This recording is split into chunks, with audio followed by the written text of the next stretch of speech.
সুপ্রিয় দর্শক, আসসালামু আলাইকুম। সবাইকে স্বাগতম জানাচ্ছি আজকের গুরুত্বপূর্ণ সংবাদে। প্রথমেই জানিয়ে দিচ্ছি সংবাদ শিরোনাম। অন্তর্বর্তীকালীন সরকারের মাধ্যমে নির্বাচন সংবিধানেও নাই, আরপিওতেও নাই। একমাত্র নির্বাচিত সরকার বা তত্ত্বাবধায়ক সরকার ব্যতীত সংসদ নির্বাচন পরিচালনা করতে পারে না। আগামী নির্বাচনকে অনেকটাই নিয়ন্ত্রণ করবে আওয়ামী লীগ। দেশের বিভিন্ন রাজনৈতিক দল ইতিমধ্যেই নির্বাচনী পরিচালনায় নেমেছে। ব্যানার, পোস্টার আর বক্তব্যে সরগরম রাজনীতি। কিন্তু জনগণের মনে একটাই বড় প্রশ্ন: আদৌ কি দেশে নির্বাচন হবে? আর যদি নির্বাচন হয়, সংবিধানের নিয়ম না মেনে সেই নির্বাচনের বৈধতা কতটুকু? বিশেষ করে দেশের অন্যতম বৃহৎ রাজনৈতিক দল বিএনপি এই প্রশ্নবিদ্ধ নির্বাচনী প্রক্রিয়াকে কি বৈধতা দিতে প্রস্তুত? কারণ ইতিহাস সাক্ষ্য দেয় যে রাজনৈতিক সংগঠন মুক্তিযুদ্ধের চেতনাকে ধারণ করে, সেই সংগঠনকেই অবশ্যই দেশের সংবিধান মেনে চলতে হয়। কিন্তু বাংলাদেশের সংবিধানের কোথাও কি বলা আছে অন্তর্বর্তীকালীন সরকারের অধীনে স্থায়ী সরকার গঠন করা যাবে, অথবা একই দিনে গণভোট ও নির্বাচন অনুষ্ঠিত হতে পারে? আইন বিশেষজ্ঞদের মতে এই সব কিছুই সরাসরি সংবিধান বিরোধী। এই প্রসঙ্গে আদালত প্রাঙ্গণে আমরা কথা বলেছি একজন সিনিয়র আইনজীবীর সঙ্গে।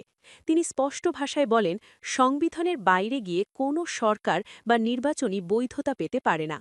২০২৬ সালের ১২ ফেব্রুয়ারি তারিখে যে সংসদ নির্বাচন তফসিল ঘোষণা করেছে এবং একই তারিখে গণভোট অনুষ্ঠানের জন্য আরেকটি তফসিল ঘোষণা করেছে, এর বৈধতা চ্যালেঞ্জ করে আমি আজকে রিট করেছি। আমি ২০২৪ সালের নির্বাচনের তফসিলও বৈধতা চ্যালেঞ্জ করে রিট করেছিলাম।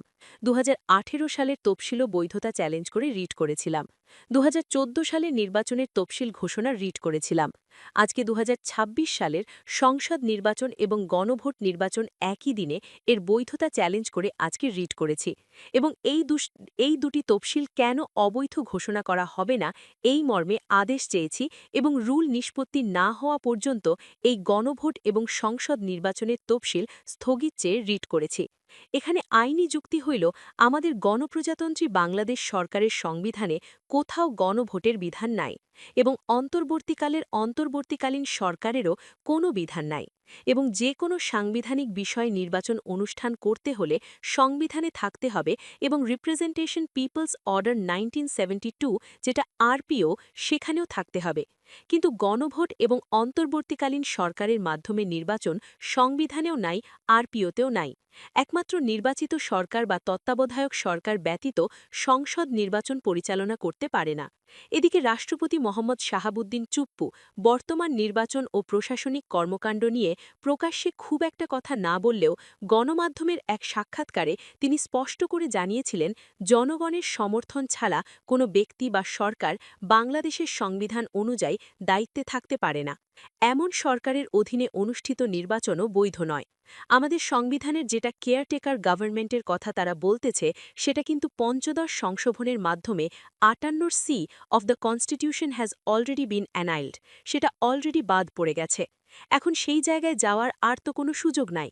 আমিও রাষ্ট্রের প্রধান হিসাবে আমি মনে করি যে এখানে সেই পরিস্থিতি তো নাই যে ওই 58C 58C কেয়ারটেকার গভর্নমেন্টের সেই কনসেপ্টটা এত বছর পরে আবার ওখানে নিয়ে আসবে। যেহেতু তারা মনে করে যে আওয়ামী লীগ 2/3 মেজরিটি আছে, তাদের উপর চাপ সৃষ্টি করলে এটা করা যাবে। যখন এটা 58C করা হয়েছে, এর পরে যে জাজমেন্টটা হয়েছে, পরিষ্কার বলে দেওয়া হয়েছে ওখানে যে অনির্বাচিত কারো দ্বারা কোনো সরকার বৈধ নয়। তবু এসব সতর্ক বার্তাকে উপেক্ষা করে নির্বাচনী প্রচারণা শুরু করেছে বর্তমান সরকার, আর তাতে সাড়া দিয়েছে দেশের একাধিক রাজনৈতিক দল। এই পরিস্থিতিতে নতুন করে আলোচনায় এসেছে দেশের স্বাধীনতা যুদ্ধে অবদানকারী সর্ববৃহৎ রাজনৈতিক দল আওয়ামী লীগ। দলটির সভাপতি শেখ হাসিনা গণমাধ্যমে পাঠানো এক বার্তায় স্পষ্ট ভাষায় বলেছেন যে নির্বাচনে আওয়ামী লীগের ব্যানার ও প্রতীক নেই, সেই নির্বাচন অবৈধ। আর সেই নির্বাচন কিভাবে হয় সেটাও আমরা দেখব। এদিকে রাজনৈতিক বিশ্লেষকরা বিভিন্ন টক শোতে দাবি করছেন, এই পুরো নির্বাচনী প্রক্রিয়ার নেপথ্যের নিয়ন্ত্রণ ভারতের দিল্লি থেকেই হচ্ছে। তাদের মতে শেখ হাসিনার প্রত্যাবর্তন থেকে শুরু করে তারিক জিয়ার দেশে ফেরা সবকিছুই পূর্ব পরিকল্পিত। ভারতের আনন্দবাজার পত্রিকায় তারেক জিয়াকে উদ্দেশ্য করে প্রকাশিত স্বাগতম বার্তায় নাকি তার বড় প্রমাণ।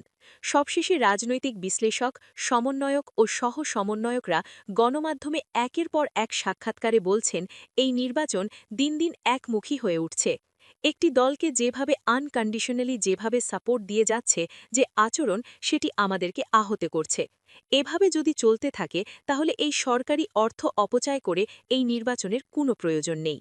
প্রিয় দর্শক, একটি নির্বাচন মানে শুধু ক্ষমতার পালাবদল নয়, এর সঙ্গে জড়িত দেশের উন্নয়ন, জনগণের নিরাপত্তা, অর্থনীতি, শিক্ষা ব্যবস্থা এবং ভবিষ্যৎ প্রজন্মের ভবিষ্যৎ। তাই একটি নির্বাচনের বৈধতা নিয়ে সচেতন হওয়া আমাদের সকলের দায়িত্ব। এই নির্বাচন নিয়ে আপনার মতামত কি? কমেন্টে অবশ্যই জানাবেন। নির্বাচন সংক্রান্ত সর্বশেষ আপডেট পেতে চ্যানেলটি সাবস্ক্রাইব করে আমাদের পাশেই থাকুন। ধন্যবাদ। SA news 24/8।